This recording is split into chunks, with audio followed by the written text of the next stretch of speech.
नमस्कार।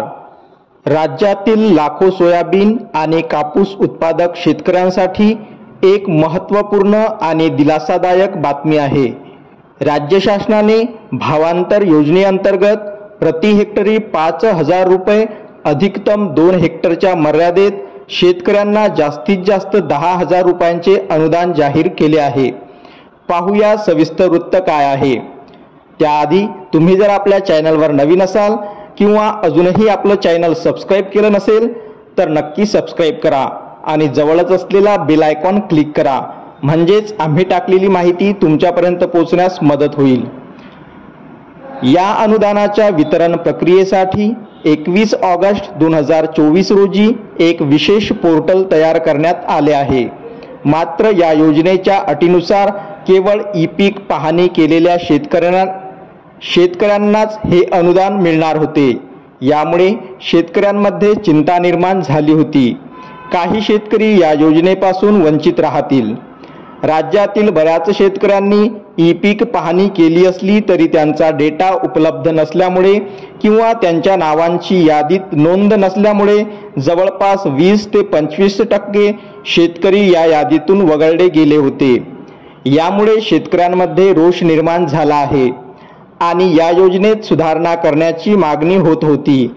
राज्यातील सोयाबीन आणि कापूस उत्पादक शेतकऱ्यांसाठी एक मोठी दिलासादायक बातमी आहे।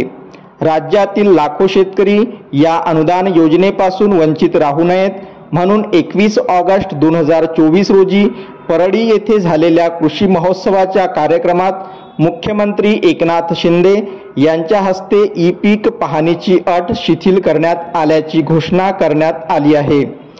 कृषी मंत्र्यांच्या सततच्या मागणीनंतर आणि मुख्यमंत्र्यांच्या हस्तक्षेपामुळे ई-पीक पाहणी न केलेल्या शेतकऱ्यांना देखील अनुदान मिळणार आहे। ज्या शेतकऱ्यांच्या सातबाऱ्यावर 2023च्या खरीप हंगामासाठी सोयाबीन आणि कापूस पिकाच्या नोंदी आहेत त्यांना सरसकट या योजनेचा लाभ दिला जाणार आहे। ई-पीक पाहणी केलेल्या शेतकऱ्यांच्या डेटाचा आधार घेत त्यांना तात्काळ अनुदान मिळणार आहे, तर सातबाऱ्यावर नोंद असलेल्या शेतकऱ्यांना देखील योजनेत समाविष्ट करण्यात येणार आहे।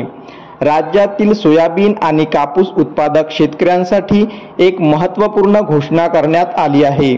ई-पीक पाहणी न केलेल्या परंतु त्यांच्या सातबाऱ्यावर पिकाच्या नोंदी असलेल्या शेतकऱ्यांना देखील अनुदान प्रक्रियेत समाविष्ट करण्याची घोषणा मुख्यमंत्री एकनाथ शिंदे यांच्या माध्यमातून करण्यात आली आहे। या निर्णयाच्या पार्श्वभूमीवर कृषी आणि महसूल विभागांनी नव्या कार्यपद्धतीचे निर्देश जारी करण्याचे ठरवले आहे। महसूल विभागाच्या माध्यमातून सातबाऱ्यावर असलेल्या कापूस आणि सोयाबीन पिकाच्या नोंदीवर आधारित डेटा कृषी विभागाला उपलब्ध करून दिला जाईल। या डेटाच्या आधारे ई-पीक पाहणी न केलेल्या परंतु नोंदी असलेल्या शेतकऱ्यांना अनुदान मिळण्यासाठी पात्र करण्यात येईल। नव्या कार्यपद्धतीमुळे अनुदान वितरित करण्यात थोडासा विलंब होण्याची शक्यता आहे, परंतु या निर्णयामुळे वंचित राहिलेल्या शेतकऱ्यांना दिलासा मिळणार आहे। नवीन यादी प्रकाशित करून या शेतकऱ्यांना अनुदानाची प्रक्रिया राबवली जाईल। या संदर्भातील मार्गदर्शक सूचना आणि आदेश लवकरच जाहीर करण्यात येणार आहेत। अशाच नवनवीन माहितीसाठी चॅनलला नक्की सबस्क्राइब करा। धन्यवाद।